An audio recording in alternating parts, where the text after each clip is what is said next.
Did you know one of the actors on this list holds a world record?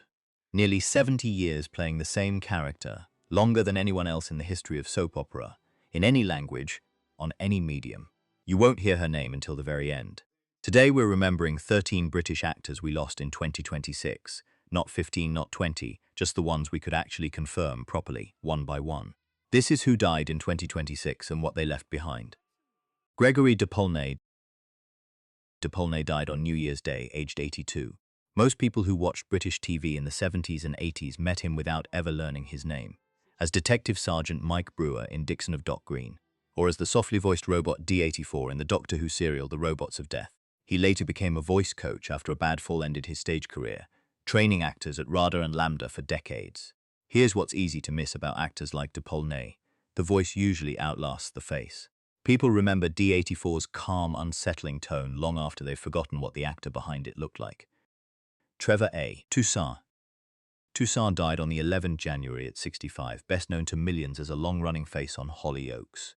Soap actors rarely get the retrospective treatment film stars do. No gala tributes, just a headline and a scroll of comments from people who watched him every weeknight for years. That's worth sitting with for a second. Some of the most consistently watched performers in the country get some of the least recognition for it. Sheila Bernett. Bernett died the following day, the 12th January, at 94.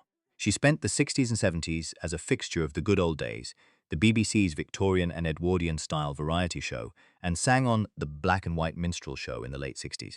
She also popped up in Coronation Street, worked alongside Dick Emery and Morecambe and Wise, and was still acting in the CBBC sitcom Hotel Trouble into her 70s. Variety television, like the format that made her name, has almost entirely vanished from British screens. When performers like Bernett go, a whole style of entertainment goes quieter with them. David Andrews. Andrews died in January at 90. He started as an actor.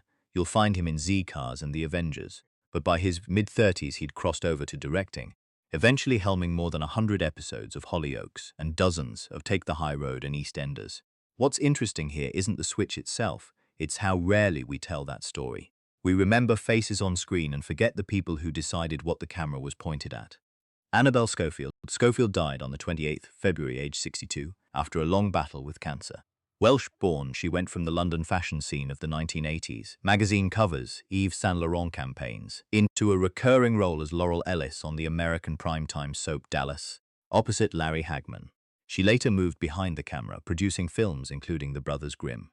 12 episodes on Dallas was all it took to make her a name people still bring up decades later. Screen time and impact aren't always the same measurement. If this is bringing back memories, take a second and hit like and subscribe. It genuinely helps a channel like this keep going. We've still got 8 more stories, and the biggest one is still ahead.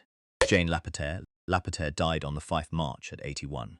In 1978, she played Edith Piaf for the Royal Shakespeare Company, then carried that performance to Broadway in 1981 and won the Tony Award for Best Actress, beating out Elizabeth Taylor for the honor that year.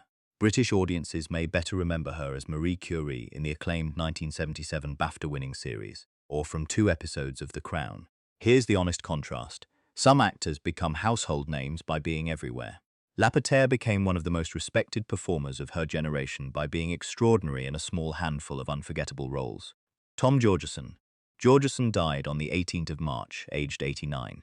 He's the jewel-thieving gangster in A Fish Called Wanda. His character's surname was even a play on his own name, and the emotional backbone of Alan Bleasdale's Boys from the Blackstuff, one of the most acclaimed dramas British television has ever produced.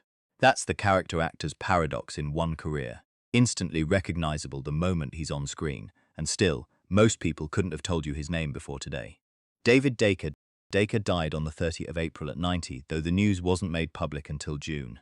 In a single career, he played an aggressive, estranged husband in Only Fools and Horses, ran a security firm alongside Michael Elphick in Boone, terrorized the Doctor as the robber baron Irongron in Doctor Who, and turned up twice in Coronation Street as 2 entirely different characters.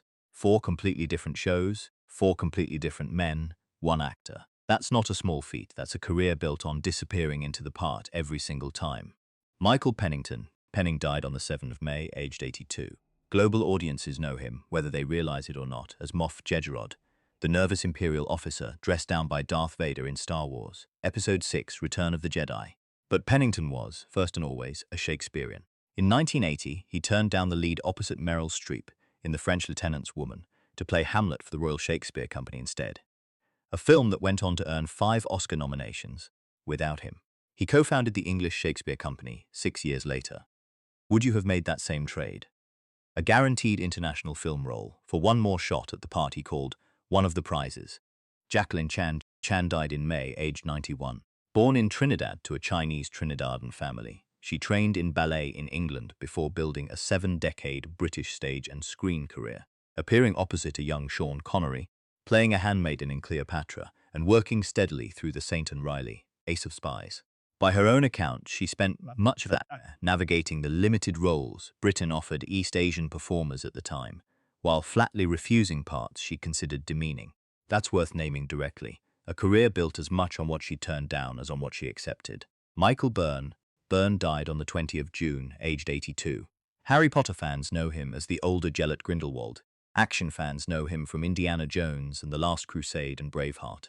But those two roles are a tiny fraction of a 7-decade, 170-credit career that started at Laurence Olivier's National Theatre. Here's the pattern worth naming.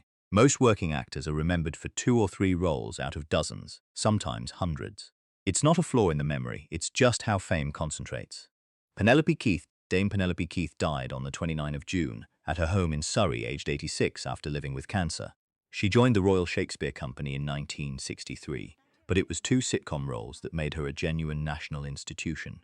Snobbish neighbour Margot Ledbetter in The Good Life, and aristocrat-turned-tenant Audrey Forbes Hamilton into The Manor Born. Both shows are still repeated on British TV today, 50 years on. That's the measure worth sitting with, a single role, played decades ago, that a whole country still quotes without thinking about it. And now, actor 13, the one we saved for last. Patricia Green. Patricia Green died in July 2026 at 95. In 1957, she auditioned for a small part on a new BBC radio serial after 6 more experienced actresses had already tried out ahead of her. She was sure she wouldn't get it. She got it. The role of Jill Archer on The Archers, and she kept playing that same character in the same show for the next 68 years, right up until her death, recording her final episodes from a care home. That makes her, by any measure anyone can find, the longest-serving actor to play a single soap opera character in any medium, radio, television, or internet in the history of the format. Not the most famous name on this list, not the biggest face, just the longest thread. Nearly 70 years of one voice, one character, one Sunday lunchtime ritual for millions of listeners who never knew her any other way. 13 British actors. 13 very different careers. From a robot's voice to a Shakespearean who turned down Hollywood, to a woman who quietly set a world record almost nobody talks about.